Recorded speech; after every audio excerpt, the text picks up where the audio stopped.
अभी तक जो लॉजिस्टिक्स कॉस्ट का असेसमेंट हुआ करता था उसका ऑब्जेक्टिव बेसिस नहीं था, और ये भी है कि उसमें किसका रोल कितना है, गवर्नमेंट कैसे कर सकती है, क्या रोल है, डेफिनेट रोल गवर्नमेंट प्ले कर सकती है, प्राइवेट सेक्टर का कितना रोल है, सिटीजनरी क्या कर सकती है लॉजिस्टिक्स कॉस्ट को कम करने, ऑप्टिमाइज़ करने के लिए। अभी वो काफ़ी चीज़ें क्लियर होती जा रही हैं, तो हम एक नया मेथडोलॉजी लेकर के आ रहे हैं जिस पर वर्क किया जा रहा है। अभी तक हमारे पास कोई objective formula, basis, criteria, guidelines कुछ नहीं था, और हम लॉजिस्टिक्स कॉस्ट फिर भी निकाल रहे थे।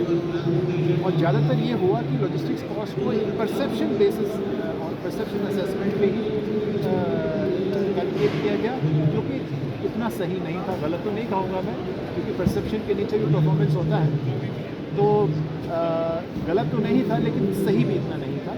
अब हम एक रैशनल बेसिस लेकर के आएंगे, एक मेथडोलॉजी, एक फ्रेमवर्क, जिसमें सारी चीज़ें क्लियर होंगी, ट्रांसपेरेंट होंगी, और कौन कौन से फैक्टर्स उसको डिटरमिन करते हैं वो हम समझ पाएंगे।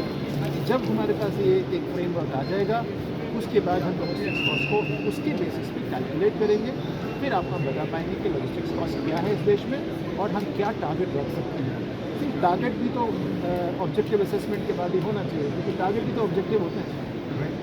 तो हम ज़रूर आएंगे उसके बाद आपको स्पेसिफिक टारगेट्स बताएंगे, मगर हाँ, कोशिश यही है कि लॉजिस्टिक्स कॉस्ट ऑप्टिमाइज होनी चाहिए, अनरीजनेबली हाई नहीं होनी चाहिए, लेकिन हम इसको ज़ीरो पे भी नहीं लाना चाहते हैं, टुवर्ड्स ज़ीरो भी नहीं लाना चाहते हैं, because logistics sector is the sector of economy, जो कि एक सर्विस सेक्टर भी है और कंट्रीब्यूट करता है GDP में। और अगर हमने ज़ीरो कर दिया तो सेक्टर डिसएबिलिटी हो जाएगा। ये सब 10% कब तक हो पाएगा, या सब 10% आपके पर्सपेक्टिव में है भी या नहीं है?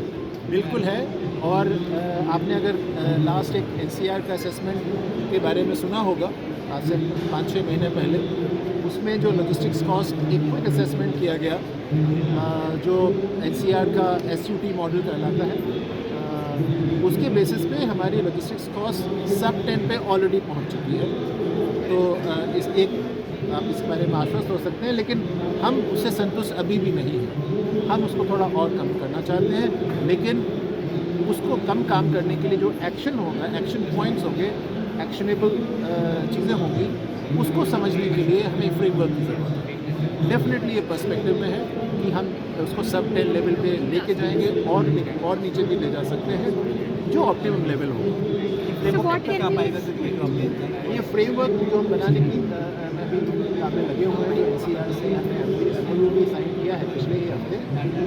उसको हम समझते हैं कि 6 महीने के अंदर हमारे पास एक फ्रेमवर्क होना चाहिए। मैं वक्त इसलिए ले रहा हूँ क्योंकि ये सिर्फ एक सेक्टर या एक डिपार्टमेंट या एक मंत्रालय का काम नहीं है, इसमें कई मंत्रालय इन्वॉल्व हैं, और प्राइवेट सेक्टर के बहुत सारे डिपार्टमेंट्स हैं जो लॉजिस्टिक्स सेक्टर को कॉन्स्टिट्यूट करते हैं।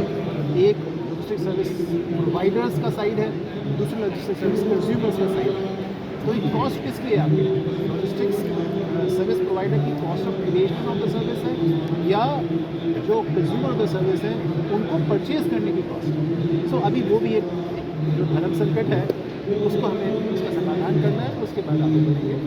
और इसमें बहुत सारे स्टेक होल्डर कंसल्टेशन रहेंगे, बहुत सारे स्टेजेस ऑफ कंसल्टेशन रहेंगे, उसके बाद हम एक डेफिनेट ऑब्जेक्टिव